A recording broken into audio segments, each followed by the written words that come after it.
তোমার রহমতের সামনে আমার গুনার তো কোনো অস্তিত্ব নাই মওলা।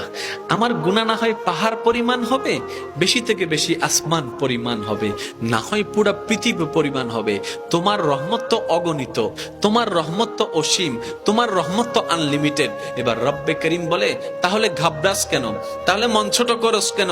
আরে গুনাহ করেছো তো করেছো, কি হয়েছে? একবার তো তওবার মাধ্যমে আমি রবের দরবারে ফিরে আই। মওলা ফিরে আসতে পারবো তো? দরজা কি খোলা আছে? রব্বে করিম বলে, মরণের আগ পর্যন্ত, কিয়ামতের আগ পর্যন্ত, সূর্য পশ্চিম আকাশে ওঠার আগ পর্যন্ত দরজা খোলা আছে, দরজা খোলা আছে, দরজা খোলা আছে। এবার বান্দা বলে, মওলা 24টা ঘন্টার কোন টাইমে আসলে সেই দরজা খোলা পাবো? রব্বে করিম বলে, আরে ব্যাংকের দরজা খোলা থাকে নির্দিষ্ট সময়ে, অফিস আদালতের দরজা খোলা থাকে নির্দিষ্ট সময়ে, এমনকি ঘরের দরজাও খোলা থাকে নির্দিষ্ট সময়ে, এর বাইরে যাই না। কিন্তু তোর রবের দরবার এমন একটা দরবার, 24টা ঘন্টার যেই কোনো মুহূর্তে তুই আসবি, তোর রবের দরবার তোর জন্য খোলা থাকবে। সুবহানাল্লাহ।